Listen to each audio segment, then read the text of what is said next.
Hi, my name is Brandy Hamilton, and I conducted my Optimal Ethics Benchmarking project for McLean Company. This video will cover my recommendations for changes in the company's programs or practices to positively impact the company and strengthen their ethical culture. In rating McLean Company against the Optimal Ethics Benchmark, they rated fairly well. Of the 90 questions, they received 63 yeses, 8 sometimes, 17 nos, and 2 NAs. In the rating scale, Collins states that anything over 60 is a sign that the health of the organization's ethics systems is better than that of most companies. While McLean Company did score 63 yeses, they still have areas where improvements can be made. I had anticipated that the company would score higher than their 63 because of their beliefs and values are an integral part of the company, so I was a little surprised to find that they had scored low on a few of the categories.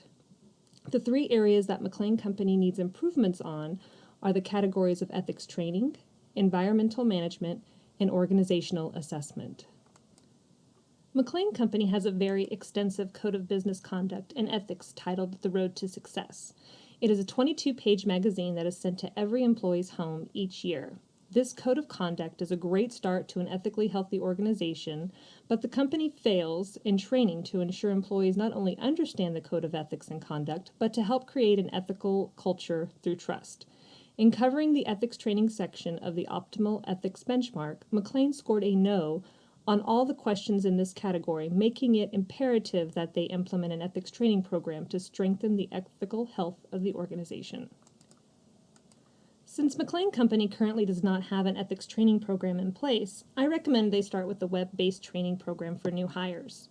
Web-based training programs are relatively inexpensive and are easier to implement. This would be a simple training session that the company could put into place right away for all newly hired employees to take during the first 90 days of employment. This training would introduce them to the company's code of conduct and help establish the ethical culture of the company. It would cover the various sections of the company's code of business conduct and ethics, with the QA section covering various ethical scenarios, and this type of training would be helpful to all new employees since the company's code of business conduct and ethics is only mailed out once a year. So depending upon when you're hired, it could potentially be a year before you're introduced to the company's code of conduct. Web-based training is not the strongest means of ethics training, but it does not push employees out of their comfort zone. For that to happen, this web-based training needs to be in conjunction with an ethics workshop that is conducted yearly. This workshop will include all employees, and the training will be presented as an ongoing continuous improvement as part of a systematic effort to reinforce the company's ethical culture. I recommend that this workshop follow the outline presented by Collins to include these key elements. The CEO expresses support for the training and participates in the training. The training has clear goals and objectives. It explains the importance of maintaining an ethical work culture. It covers the company's code of business conduct and ethics that is mailed to the employee's home yearly. It fosters an awareness of the organization's common ethical issues and focuses on those issues that challenge the company's code of business conduct and ethics. It ensures employees develop and understand an ethical decision-making process and apply that process to real-life work-related situations in small breakout sessions for discussion. And then debrief with an open forum Q&A session, and then the training is assessed at the end to ensure that the workshop goals and objectives have been accomplished and what areas need improvement. Ethics training is an important part of having an ethically healthy organization. This type of training helps increase employee morale and promotes teamwork by instilling trust and honest communication. Proper ethics training also helps to focus employees on their behavior and take personal responsibility for their actions. Recommendation number 2 is under the category of environmental management. McLean Company is a distribution company that delivers more than 10 billion pounds of food to customers nationwide each year, all with one of the largest private fleets. The company has recently implemented the McLean Green Advantage in an effort to reduce their environmental impact. They have initiatives in place to focus on energy conservation, conservation of fuel, and reducing their carbon footprint, utilizing organic vendors, and several recycling efforts. The first recommendation I have for McLean is that they need to hire an environmental director. This person would be responsible for the environmental initiatives and managing the environmental change process. This environmental director will be tasked with creating a cross-functional green committee to help him or her address common concerns and share knowledge to ensure successful implementation of action plans. The committee, led by the environmental director, will be charged with engaging employees through involvement and encouraging suggestions for green initiatives. Another item the committee and environmental director will be tasked with is to enhance customer and supplier awareness of the company's environmental efforts. The environmental director, along with the help of upper management, will need to develop a best practice to ensure suppliers are meeting the new environmental standards of the supply chain. By creating a supplier sustainability index that measures suppliers on the categories of energy, climate, material efficiency, natural resources, and people and community.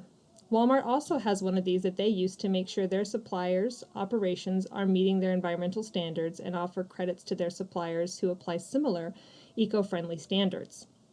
This is another step McLane Company should take to ensure the whole supply chain is operating in an environmental friendly manner.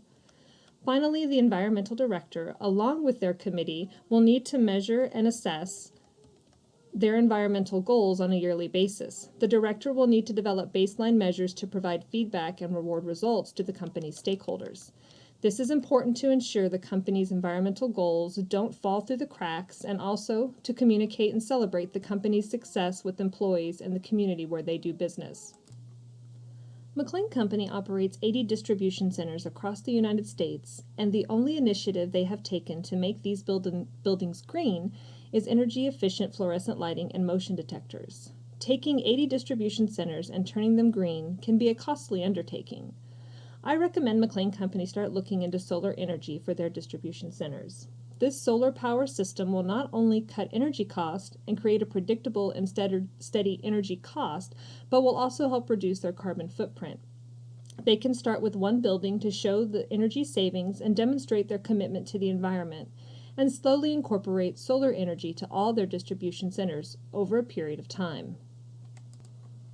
Recommendation number 3 is in the category of organizational assessment.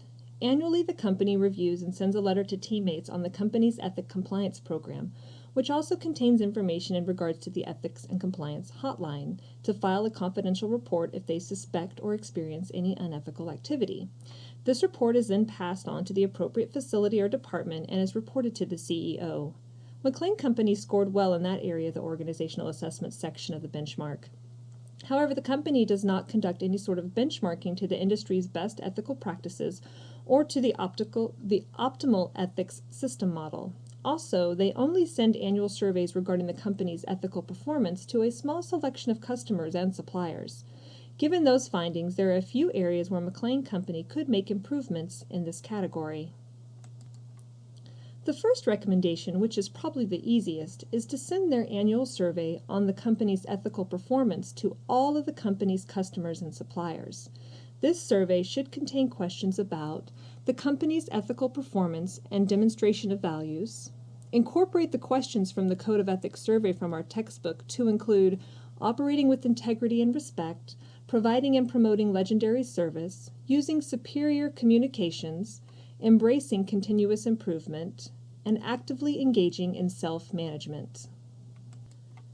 McLane Company does not do any type of ethical benchmarking. One recommendation is that they benchmark themselves against the Great Place to Work Institute's model of best management practices for creating a work culture that achieves superior performance. McLane should compare themselves to the 5 dimensions within their model: credibility, respect, fairness, pride, and camaraderie. Organizations that meet the Great Place to Work standards have lower turnover, higher levels of customer satisfaction, profitability, and receive more qualified job applicants. Additionally, McLane Company should annually benchmark itself to the optimal ethics system model. Organizations that utilize the optimal ethics system model hire more qualified and ethical job applicants, train employees on making ethical decisions, hold employees accountable to their code of ethics and conduct, enhance sensitivity and training in diversity, empower employees, treat customers and suppliers respectfully, and manage the company's relationship with the environment. Following this model will separate McLane from its competitors and enhance their reputation with the communities they serve. The Vice President of Ethics and Compliance should be responsible for completing this optimal ethics benchmark annually and share the results, good or bad, with all of the company's stakeholders. They should look to continue to improve their score year over year. While they did score a 63 out of 90, that's only a 70%, which means they have plenty of room for improvement. In conclusion, McLean Company employs more than 20,000 teammates across the United States. Their founder, Robert McLean, felt that business should be based on honesty, integrity, and high Christian principles. Today, over 120 years later, these beliefs and values still guide the company's day-to-day relationships with customers, teammates, and shareholders. The company is committed to hiring and retaining a diverse workforce, and according to their beliefs and values statement, mutual respect for one another encourages an inclusive work environment that recognizes diversity in all its facets. They have a robust code of business conduct and ethics, along with the compliance hotline where employees can confidentially and anonymously report ethical issues. McLean is also heavily involved in activities within the communities where they have distribution centers. Because of these items, McLean ranks well done on the benchmark.